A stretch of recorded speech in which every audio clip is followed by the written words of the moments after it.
福生无量天尊，道有慈悲，贫道贤真。今天我们要一起解读《道德经》第77章：一念随喜，功德无量。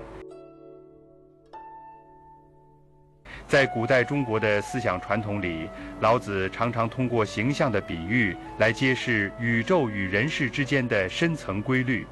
在这一章中，他提出了一个极为耐人寻味的比喻，那就是天之道如同一张被拉开的弓，弓弦在拉紧的过程中会自然地把高的一端压下去，把低的一端托起来，使得整个张力达到一种均衡的状态。老子由此观察到，天地的运行规律本质上是朝着平衡而去的，凡是过度盈满的都会被消减，凡是贫乏不足的则会得到滋养。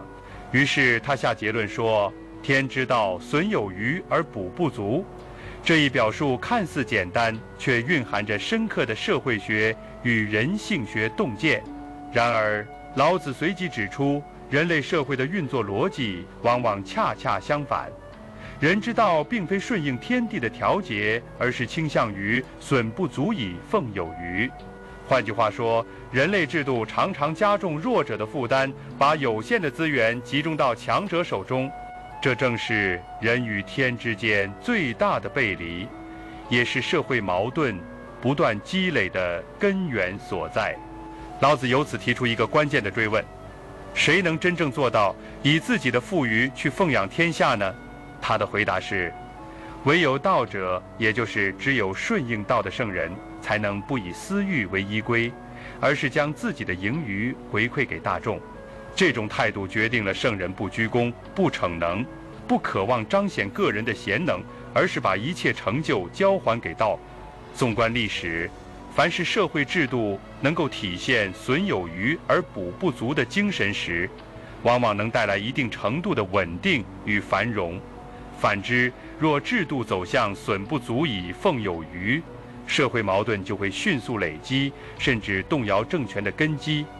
隋朝末年的衰败就是一个典型的反例。隋炀帝在位时，为了修建大运河、兴建宫殿以及对外征战，耗费了极其庞大的财政，大量的徭役与赋税负担最终压在普通百姓身上。表面上看，隋朝以强大的动员力完成了大工程，甚至沟通了南北的经济网络，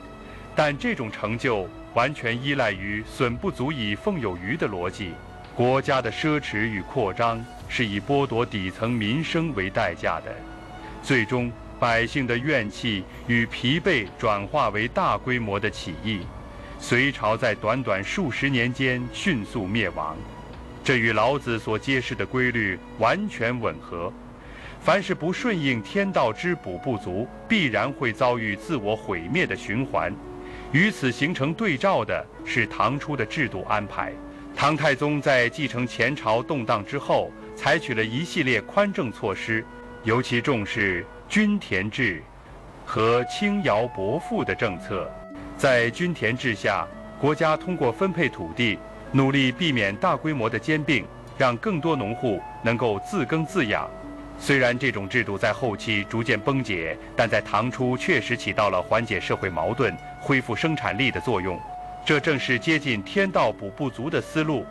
让底层民众得到最基本的保障，社会才有可能恢复元气，国家也能由此积蓄力量，进入贞观之治的盛世。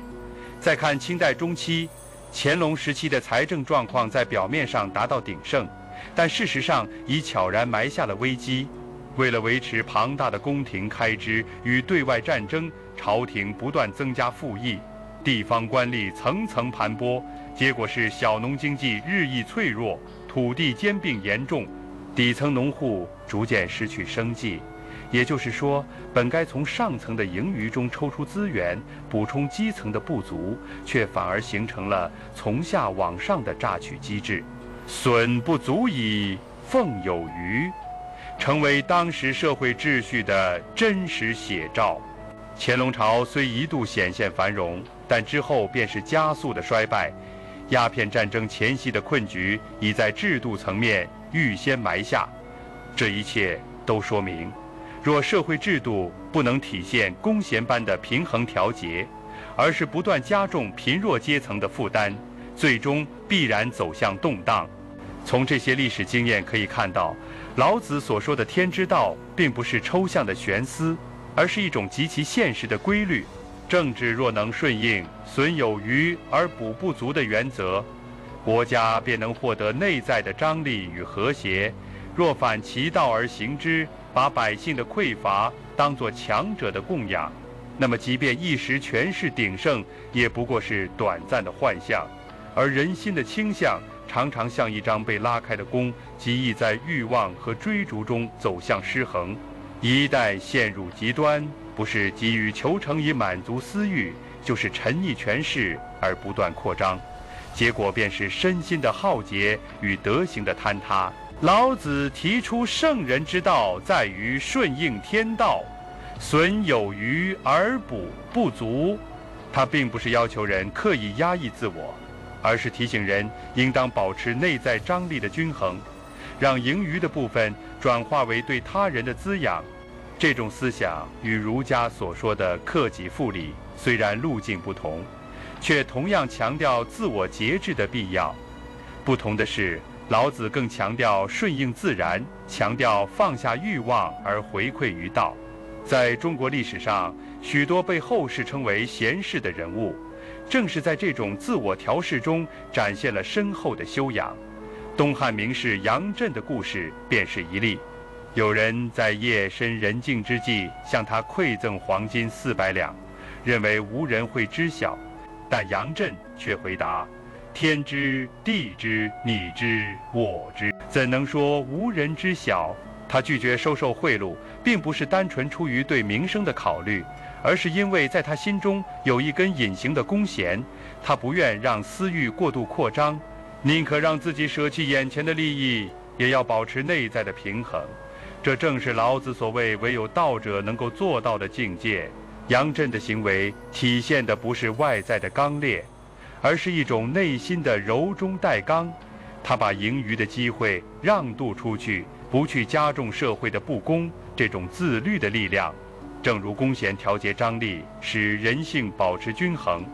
再看范仲淹，他在仕途上虽有坎坷，却始终以先天下之忧而忧，后天下之乐而乐作为志向。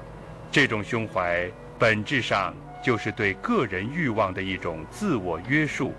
他并非不懂享乐，但他懂得把个人的满足推迟甚至牺牲，以换取更多人群的幸福。他把自我的盈余化为对天下百姓的补足。这种修养正与老子所说的损有余而补不足契合。范仲淹之所以被后人敬仰，并非因为他有多少权势，而是因为他懂得以自己的德行为他人留出空间。